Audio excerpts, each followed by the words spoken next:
What's going on, y'all, and welcome on in.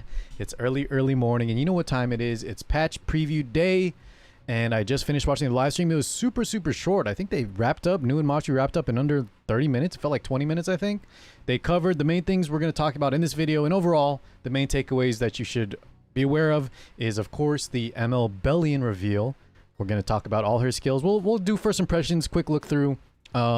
And then maybe the next ML banner coming out after her, so you can maybe decide if you want to pull for her or not. I'll give a little bit of my takes. After that, we need to talk about all the upcoming... let's save ML Bellian for the end. Let's first talk about the main things besides ML Bellian reveal, which are the new banner rotations. There's a lot of them, guys, and there's a lot of limiteds, too. This could be a good or bad thing for a lot of y'all watching. Good because there's some insane heroes coming out. Bad because this has been so many heroes, limited runs, summer runs, collab runs. I feel my heart goes out to my new players, especially my free-to-plays, because this is going to be one of the toughest times ever in E7 history to just back-to-back awesome banners.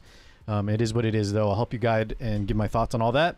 And then there's a few events that we need to talk about, like the buff event, unequip, etc. Okay, so thanks for tuning in, guys, and let's get on with the video.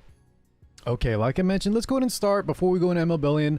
All the banner rotations and other highlights from the stream that we should talk about here. Okay, so let's start with this one, guys. Unfortunately, I kind of wish they didn't add this so soon. I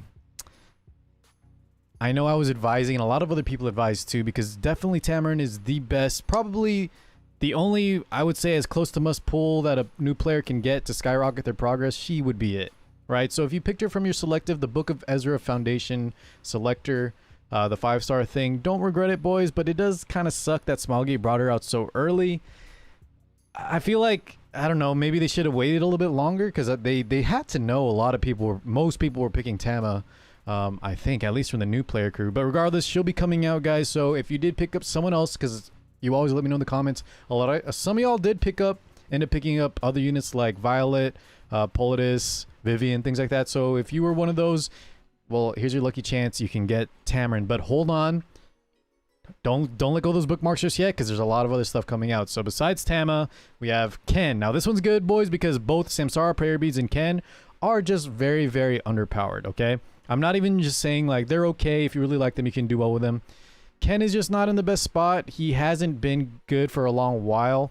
When you have the likes of Fire Charlotte and Ravi as like your fire damage dealing bruisers, and then you have like Emil Kawazu, who kind of just does the burn and ignore effect resist thing way better. He has no spot really, guys. And for PvE, he's okay, but he's really not a must need there either. And Samsara Prayer Beads, unless he gets buffed, which it probably will, is also extremely weak. So this is definitely a skip banner unless you really love him. And even if you really love him, guys, if you're free to play, just be aware there's a lot of crazy banners coming out. So Tama is must pull, but hold on. Ken, definitely skip unless you really love him. Tenebria, I think Tenebria's okay. If y'all like imprints, it can be worth it. Her artifact is okay too. She's definitely way better than Ken. Her artifact's better than Ken, but neither are meta, neither are must-have. I think a lot of people might just end up pulling these for either dupes, probably for their spec tennies. Overall, you don't really need her, even for like Expedition. Fireball and Sezin is better damage there. She does have some use like Abyss Floors, maybe some PvE, and if you really wanted to use her in like Arena and Guild Wars, you can there too. She's got a good kit overall, just same thing like Ken, I guess. There's other better options, like I think even the Fire Mercedes, the newly buffed Fire Mercedes, is just a much stronger mage in my opinion for areas like real-time Arena. Control hasn't been that great for a long while, so yeah, Tenebria just okay, better than Fire Ken, but probably also, guys, you need to skip this because of what I'm going to show you guys next. This one came out of left field, boys. I wasn't predicting her to come out until October because we have the previous 2 years runs, and they all came either like early to late October. So the fact that she's coming now, and not just her, guys, there's one more after this. I'm so sorry to my new players. You're going to have to decide soon. Luna is insanely good after her buffs. Before her buffs, she lost her spot in Wyvern 11 because Wyvern 13, she didn't bring enough buffs. She was mostly just used for expeditions, but with her EE plus the last round of buffs, she's very strong for PvP. She does a lot of damage on skill 3. She can self soul buff, which we're gonna have to talk about because of ML Bellian. but she can get the souls to soul burn. If she has extra turn EE, you guys know the drill, right? She max hits on her skill 1, just in a great spot. S2 passive just way stronger. She's very, very good now. She actually can be used as Wyvern one-shot. I think if you like Luna at all, if you need like a nerf damage dealer, nuker, or bruiser, she can be built as both. I think you need to pick up Luna, and I think everyone should get at least one Draco plate. If you weren't able to pick one up, guys, Sigurd Scythe is in the shop. This is the time for warriors. Both Sigurd Scythe and Draco plate are probably the 2 best artifacts, depending on what unit you're using. I definitely think everyone should get at least one Draco plate. Okay, so Luna, I think not a must-have, but the fact that she's limited and she's very good for both PvE and PvP at the moment, I think you got to pull for her. Okay. Now, the next limit I'm about to show is probably even better overall, and I'm so sorry once again, guys. I don't know why they're doing this to y'all. I say y'all because I already have these, so the most I'll do is get maybe one Landy for just an imprint, because I do want an imprint. The first imprint's always the most value. But let's talk about Landy real fast, guys. You already know. You've seen it everywhere. She's like one of the highest pick rate units for RTA, PvP, Guild Wars, everything, Arena.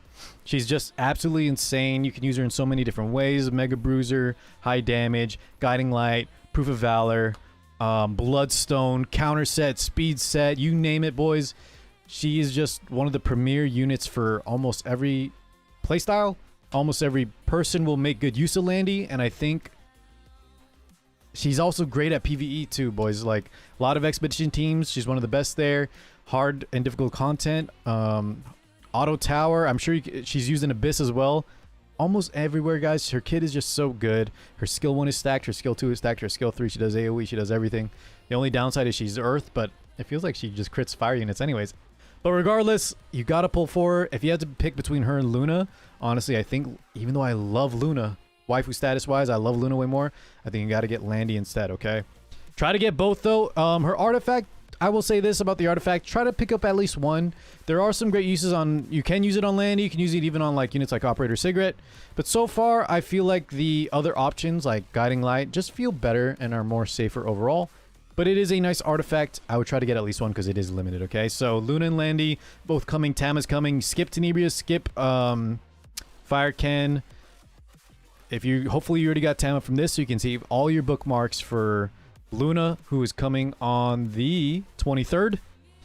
Already next week, guys, and then Landy at the end of the month. So please start prepping your bookmarks. You need to get both.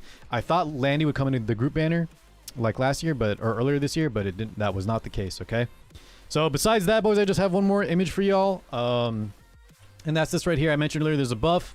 There was a few other minor things like a side story rerun, but it's not too important.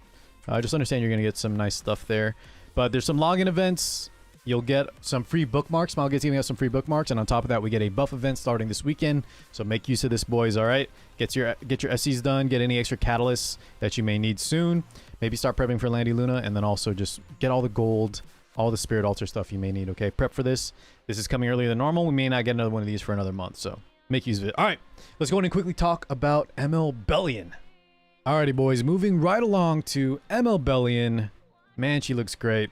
Let's go ahead and talk about her real fast. So she's a light knight, and just a heads up, boys, so far every unit that was kind of previewed in like the story mode, so think of the boss units or think of units like Pavel, Cerise, anyone that you saw that you found in the story. Just a fun fact, their class hasn't changed thus far. So Smilegate may change in the future, but so far if you see a unit that may become playable later, so far they've always kept the same exact class that was previewed. The skills obviously are very different.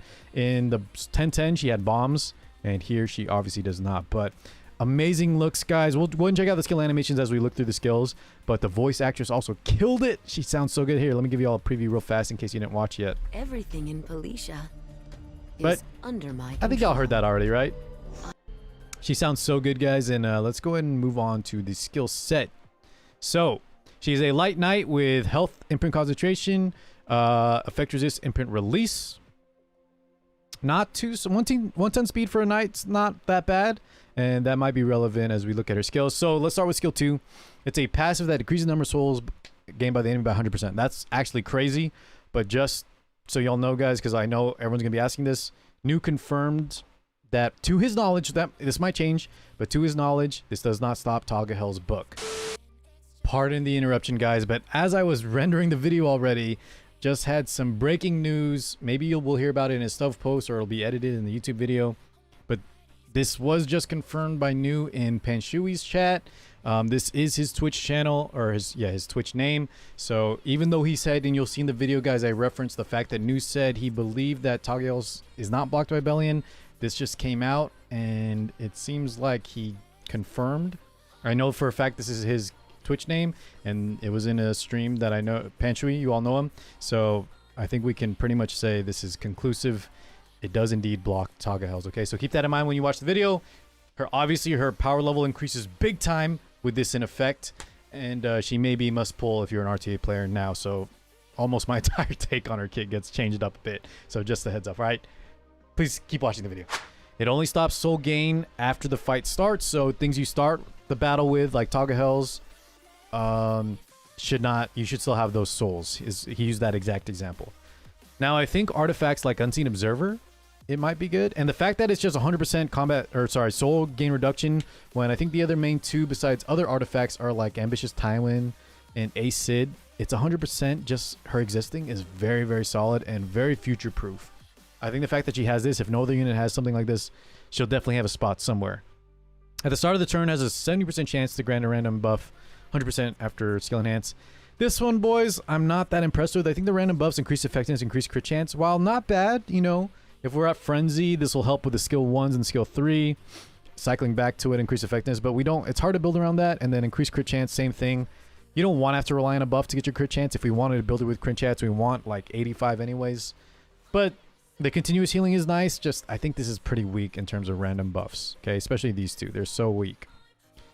Moving on, we'll show the skill 2 after, or sorry, not the skill 2, but that is the picture for the skill 1 incursion.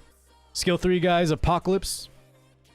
The awesome S3 animation we've all seen. 4-turn cooldown after Mola's, between a 20 and 40% chance of, or 20 and 40% combat readiness pushback, excuse me, with a 100% chance to provoke, and then increases defense of the caster. Take note, guys, this is not AoE team defense increased like Crow. It's only for her, but provoke is always strong, and this is an insane amount of CR pushback. Also scales off the caster's max health, so she'll do some decent damage because we're gonna build her with a lot of health, for sure, but probably a lot of speed too. Now you might be thinking with provoke you want to build like counter set, maybe even Elbrus because she is a knight. It may not work as good as y'all want because we'll get to the skill 1 here in a second, but first let's watch the skill 3 real fast, guys. We'll check out all the skill animations together. Looks so good. We all saw this on the patch preview though, but I want to see it one more time. Alright, looks really nice. So, skill 1, Light of Destruction. Also stacked skill. Attacks all enemies, so it's AoE. Think of units like Dizzy, Holiday Fiend, with a 50%, 65% chance, I think, after Mola, when used on the caster's turn. So that's the important part, boys. When used on the caster's turn, meaning no dual attacks, no counter, no Elbrus to proc this incursion. And the fact that it's only 35% chance and can't be activated on counter, a little bit weak on this part compared to some other units that have this similar skill set. It does have a built-in Tagaels though, the chance to dispel. So that's not Tagaels. Ayala's Violin, excuse me. So that's very nice, and then it will also have HP scaling. Now, when incursion does proc though, 35% chance. Decreased speed and hit chance are some of the 2 most powerful debuffs. So unlike her buffs that she gets on skill 2. These are some of the 2 most powerful debuffs. The only problem I have with it, guys, is 35% chance and does not work on counter, does not work on, excuse me, Elbrus. You can use 10 souls, so thank God she has this, because we will probably want decreased speed and hit chance. So this is kind of nice to have, because this is a very these are 2 very debilitating debuffs. But the fact that if we don't have souls, if our opponent has soul or takes away souls, with Tywin Acid, or maybe it's, I don't know, you're playing Arena Guild Wars where you're fighting another Bellian. Having an attack that only just dispels 1 buff, in this meta, there's a lot of units that can either take advantage, like anti-AoE units, guys, there's a million out there, but Last Rider Crow, he'll reduce his skill 3 cooldown. SSB will start countering you a lot. Rem will start countering you a lot. Anyone on Elbrus, we're at risk of getting, you know, absolutely just countered like crazy, and unless the damage is insane, we'll have to see the multipliers. If we don't hit that incursion, guys, this could be more of a risk than a reward, or just it's a risky AoE attack that doesn't have a lot of payoff outside of the incursion. Now, if you do soul burn it, if you do hit that 35% chance though, it seems absolutely insane, right? We'll have to see how good this ends up being, but I'm a little worried with the low chance outside of Soulburn. Okay, let's look at the skill real fast, guys, because it looks so dang cool here. Right here, boys. Big old laser. Looks like freaking Iron Man. And then we got the Doc Ock. I don't know why I made two Marvel references, but we all saw that, right? It looks really cool. The robot tentacle arms. All right, well, overall, guys, I think the skill 2 is the real moneymaker. 100% soul gain reduction while passively. The skill 3 is also very, very nice. The skill 1 is also nice. Just, you know, every skill has something I'm not the biggest fan of. The skill 2, the buffs aren't the greatest. Skill 1, AoE can be a risk to use when it doesn't have powerful effects outside of like this incursion. The skill 3 doesn't have any downsides, so that's really nice. Big CR pushback plus scaling damage. I guess not team-wide defense, but it's a really strong skill 3. So overall, boys, I think she'll be very good, but maybe not the best, at least right now in the current hyper-aggressive meta. The fact that she doesn't bring a lot of team-wide utility, her self-buffs are kind of lame, and I think the skill 1 is not the most high impact when we don't hit when we don't have 10 souls or don't hit the 35% chance. The main thing is really the minus 100% soul gain is really, really nice. So I think, like I mentioned earlier, guys, she'll always have a spot somewhere. And we'll have to see. I don't think she's exactly the easiest unit to just kind of take out of the box like Straws. If you look at Straws, very high impact. You know what you see is what you get. When you use him well, he's absolutely going to destroy if he's not countered. Bellian, I'm not sure yet. We have to see the multipliers. And overall, I don't think a lot of you guys like this kind of slower playstyle. She's very, very slow. She's a knight that doesn't really do too much damage, it seems like. But we'll see overall, guys. I think she's going to be good, but maybe hold on to your mystics. Next up is Judge Kisei. Wait for me to test her because I'll be pulling her just looks-wise 100%, and I do think she has potential. I just not sure how strong she'll be if we use her right now in the current RTA meta. We'll see overall, though, guys. Let me know what you think. If you're theory crafting some stuff, you know, I'd love to hear about it. We will test and pull for her 100%. Next up, Judge Kisei, Blood Moon Haste in the coin shop. So we'll see what's upcoming for Mystics, etc. And I'll give more information when she's first coming out. Okay, boys? Thank you so much for watching. Hope you enjoyed this style of video, and I'll catch you guys all in the next one.